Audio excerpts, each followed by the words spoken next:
La doctora Jimena Ron, abogada constitucionalista. Doctora Ron, buenos días, bienvenida, gracias por estar en Punto Noticias de Radio Pichincha. Les saludamos a Alexis Moncayo, quien le habla a Licenia Espinel. El presidente de la República ha vuelto a acudir a la medida del estado de excepción para las provincias de Esmeraldas y del Guayas, afectadas por esta ola de violencia que se ha generado en las últimas horas. Paralelamente, horas antes de que esto ocurra, el presidente de la República o el gobierno ha vuelto a insistir a la Corte Constitucional sobre una reforma constitucional que tiene que ver con el rol de las Fuerzas Armadas. Esta iniciativa plantea que militares ayuden a policías en la seguridad interna sin que se dicte un estado de excepción. La Corte Constitucional al momento analiza el tema. Yo le pregunto, ¿cuál debería ser el pronunciamiento de la Corte Constitucional respecto a este nuevo estado de excepción y sobre esta nueva consulta que le hace el gobierno respecto al rol de Fuerzas Armadas en materia de seguridad conjuntamente con la policía? Buenos días, bienvenida. Licenia, buenos días Alexis, buenos días a todos.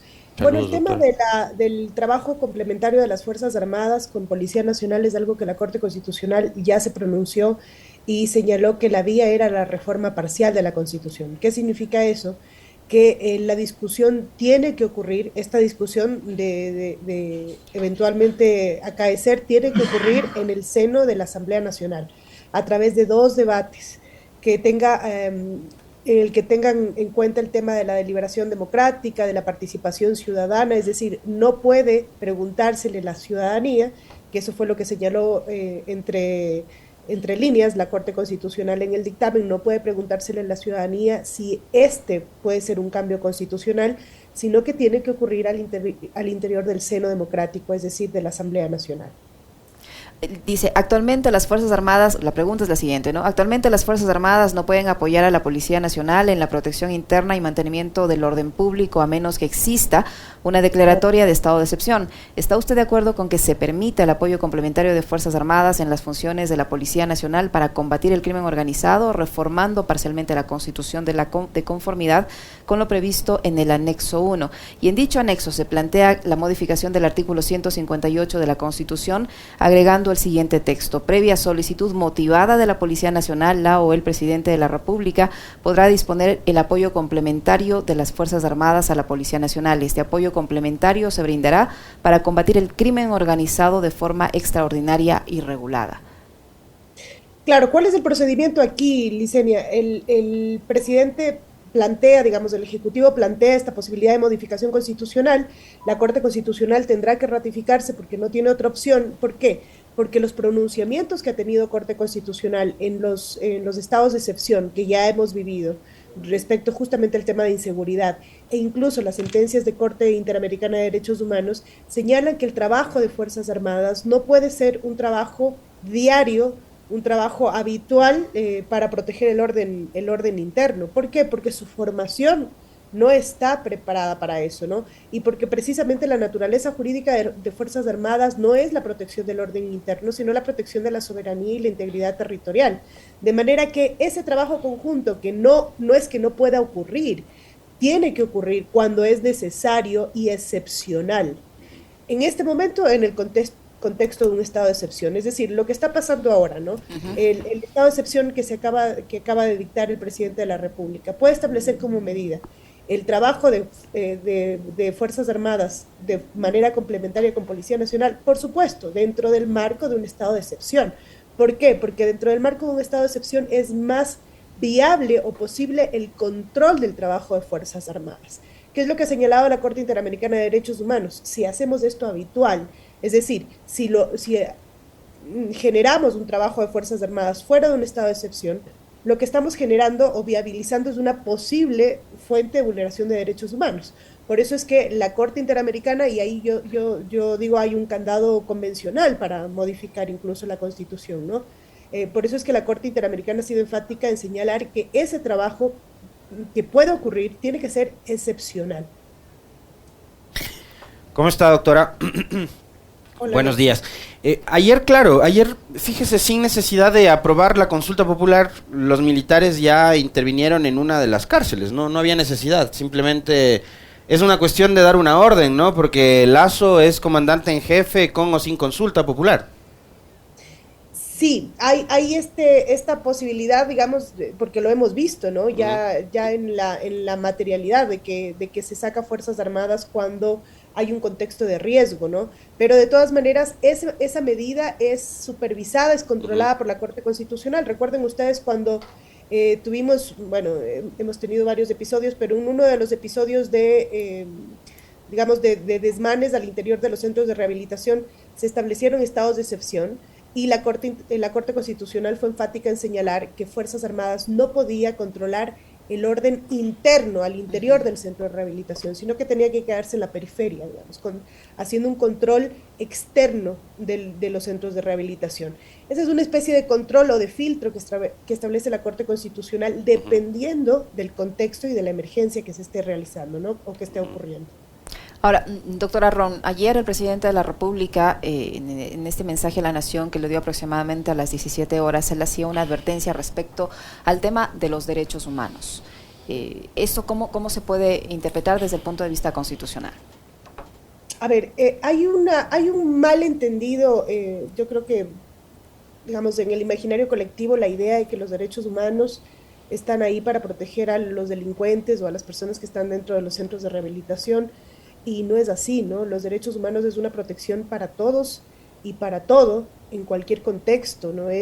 Digamos, el ceder a una vulneración de derechos humanos en un contexto específico abre la puerta para que esa vulneración pueda ocurrir a cualquier persona. Por eso es que creo que es un error decir que los derechos humanos terminan siendo un obstáculo para detener para detener el tema del crimen organizado. Los derechos humanos actúan como una barrera, como una protección para todos, incluso para la policía, ¿no? Que es algo que también en redes sociales veo que se señala que para la policía no se establece el tema de los derechos humanos. No, los derechos humanos es general. Lo que se hace es establecer la posibilidad de que se genere controles, de que evidentemente el Estado genere acciones para detener el tema del crimen organizado y de la inseguridad que estamos viviendo y que hemos sido palpables en estos días, pero claramente con los controles y los límites que establece la Constitución.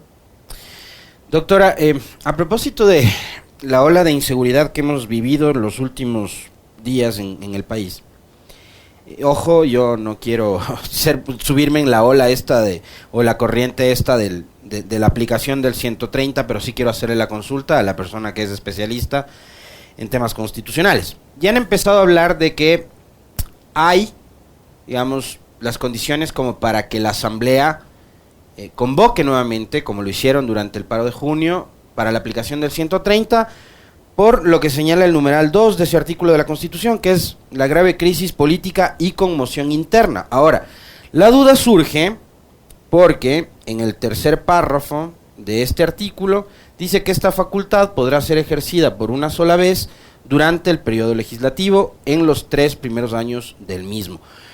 Y esa primera vez para algunos colegas suyos, doctora, y para algunos periodistas y gente que hace opinión pública, ya se la quemó en junio. Es decir, ¿la Asamblea podría nuevamente apelar a la Constitución y al 130 para tratar de destituir a Lasso? ¿O eso es un cartucho que ya se quemó? Es una cuestión de interpretación, Alexis, ¿no? Hay, como usted bien lo señala, hay colegas que establecen que la posibilidad se materializó en el momento en que se planteó el debate en la Asamblea Nacional, y hay quienes creen que la posibilidad se materializa solamente cuando se consuma el acto, digamos, cuando en efecto ocurre como tal el proceso de destitución y ocurre la destitución per se. Yo me alineo al segundo criterio, la verdad, porque la Constitución establece el tema de ejecutar, ¿no? Y la ejecución ocurre cuando realmente acaece el acto. Entonces, ¿cuál es la naturaleza o el espíritu, digamos, de la norma? El espíritu de la norma es que no haya más de una destitución como acto per se, no como intención, dentro del tiempo que establece justamente la norma. Pero nuevamente es una cuestión de interpretación, y en interpretaciones sí vamos a diferir en criterios. Doctora, con ese tema de la inseguridad, el gobierno ha planteado nuevas interrogantes para la revisión de la Corte Constitucional. Entre ellas, la siguiente: ¿está de acuerdo con destinar los valores comisados de las infracciones de lavado de activos, terrorismo y su financiación, trata de personas, tráfico de migrantes y delitos relacionados con sustancias sujetas a fiscalización a programas de educación, con énfasis en niñez y adolescencia? También está de acuerdo tipificar el delito de extorsión por delincuencia organizada para que se sancione con pena privativa de libertad de 7 a 10 años a quienes obligan a efectuar negocios con intimidación, pertenecer a un grupo de delincuencia organizada. Eso es lo que tiene que ver con la seguridad de las denominadas vacunas. Estas dos interrogantes, ¿de qué manera podrían contribuir a enfrentar la seguridad y cuál debería ser el pronunciamiento aquí de la Corte Constitucional? Bueno, yo creo que hay que aclarar que estas tres preguntas que envía el Ejecutivo, entiendo yo, el tercer último grupo de preguntas, ¿no es cierto?, que envía el Ejecutivo, corresponden ya a la consulta popular per se y no a reforma constitucional, que es como digamos, el grupo de las primeras preguntas, de las 6 que pasaron ya la vía y de las 2 posteriores. En estas preguntas ya lo que le van a interrogar, digamos, a la ciudadanía eventualmente son temas generales, temas de reforma legal. Estas 2 primeras preguntas específicamente temas de reforma legal. Yo creo que estas preguntas van contribuyendo un poco al tema que intenta posicionar el Ejecutivo, y es que la consulta popular va encaminada a la seguridad. Pero noten ustedes que de 11 preguntas que eventualmente se podrían realizar en la consulta popular, apenas 3 tienen que ver con seguridad ciudadana, ¿no? Justamente este tema del delito de extorsión, que vale decir, es una discusión que la Asamblea Nacional ya se le está planteando. Me parece que al día de hoy hay 2 o más proyectos de ley que plantean justamente esta idea de que el delito de extorsión se especifique con el tema de las vacunas y que se amplíe la pena. ¿Por qué? Porque el delito de extorsión ya existe en el Código Orgánico Integral Penal, no vamos a inventarlo, no es un delito nuevo. Ya existe, e incluso existen agravantes para este delito, como por ejemplo que se realice en contra de niños, a propósito de las vacunas también, que hemos evidenciado en las escuelas. Entonces, el delito ya existe. Lo que se está pretendiendo hacer ahora es como especificarlo, ponerle un poco más de detalles y subirle la pena. Eso es justamente lo que intenta también hacer el Ejecutivo en la consulta popular. Yo no podría asegurar que eso va a eliminar el problema de la inseguridad. Quizás actúe como una contribución, digamos, como un aporte a una solución que tiene que ser integral, que no puede ser únicamente desde la vía normativa, que tiene que ser sobre todo desde la vía de política pública, ¿no? Pero en todo caso, ahí está la facultad del Ejecutivo para plantearlo a la ciudadanía en consulta popular. Creo que es importante también señalar que el trámite que tiene que seguir de llegar a ganar la consulta popular es el trámite propio que tiene la Asamblea Nacional para la construcción normativa. Es decir, una vez que gane la consulta popular, si llega a ganar el sí, en este caso, en estas 2 preguntas específicamente, tendrá que el presidente presentar un proyecto de ley a la Asamblea Nacional, y la Asamblea Nacional tendrá que tramitarlo vía 2 debates a través de deliberación democrática, etcétera, lo que se hace normalmente, ¿no? Técnicamente no es necesario la consulta popular para eso. Y sobre esta otra pregunta, la tercera, que está de acuerdo con brindar una deducción adicional del 100% en el cálculo de la base imponible del impuesto a la renta para quienes empleen a personas de 45 años o más. Igual, ¿no? Esta pregunta, de acuerdo a lo que ha señalado personeros del Ejecutivo, tiene relación con el fomento del empleo a este grupo social, a este grupo ciudadano, que son las personas de más de 45 años. Yo creo que estas preguntas de consulta popular, por lo menos estas 3, apuntan a lo que verdaderamente está buscando la ciudadanía, o las preocupaciones reales de la ciudadanía, que son seguridad ciudadana y empleo. Me parece que las preguntas de referéndum constitucional, por ejemplo, que se enfocan mucho más, noten ustedes que hay alrededor de 6 preguntas, si no me equivoco, de institucionalidad del Estado, y este no es un tema que le esté preocupando a la ciudadanía, ¿no? Me refiero al grueso de la ciudadanía, ¿no? El ecuatoriano promedio no está preocupado por si la Fiscalía General del Estado tiene un consejo fiscal o no para nombrar a sus a sus fiscales. Realmente las preocupaciones son preocupaciones atinentes a la seguridad ciudadana y al empleo. Y yo creo que con lo que pasó ayer, eso nos queda clarísimo. Entonces, me parece que estas tres preguntas son las únicas que están de alguna forma dirigidas a las verdaderas expectativas de la ciudadanía. Nuevamente, ¿no? Esta tercera pregunta no amerita una consulta popular. El presidente podría hacerlo vía política pública o también a través de una reforma legal. Sin embargo, tengo que señalarlo porque es así, el presidente tiene la facultad de plantearlo, de acuerdo al artículo 105 de la Constitución, tiene la facultad de plantearlo vía consulta popular.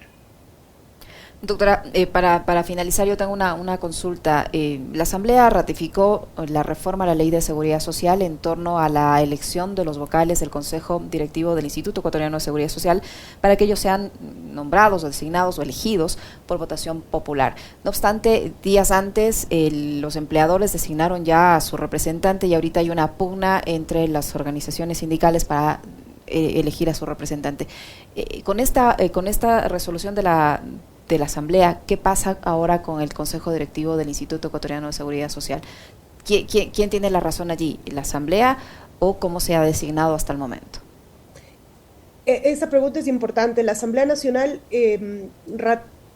ratifica esta ley, ¿no es cierto? Esta ley que fue vetada de forma total hace más de un año. Y claro, en el momento en que la ley se promulga en el registro oficial, se promulgue, porque todavía no está, entiendo yo, se promulga en el registro oficial, recién ahí sus efectos empiezan a contarse, ¿no? ¿Qué significa eso? Que hasta este momento los efectos que tenemos que considerar son los efectos del decreto ejecutivo del presidente Lasso, el decreto 571, si no me equivoco.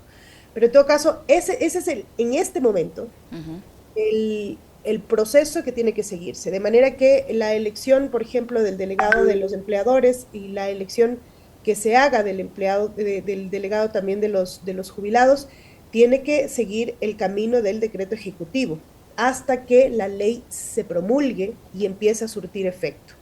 La ley además tiene un tiempo para empezar a actuar, porque recuerden ustedes que el proceso de designación que establece esta nueva ley ratificada por la Asamblea Nacional es un proceso mucho más complejo, a través del cual el Consejo Nacional Electoral tiene que crear colegios electorales, tiene que generar todo este proceso de elección para los dos representantes, y este proceso demora un tiempo, tiene el tiempo que se establece en disposiciones transitorias desde 120 días, de manera que habrá que esperar primero que se promulgue la ley y luego que decurra este tiempo para que se pueda cumplir con el proceso eleccionario, y en ese momento recién vamos a poder generar una nueva elección de representantes de empleados, de empleadores y jubilados. Muy bien, muchísimas gracias, doctora. Muy amable, siempre un gusto conversar con usted. Buenos días. A usted. Muy amable, gracias.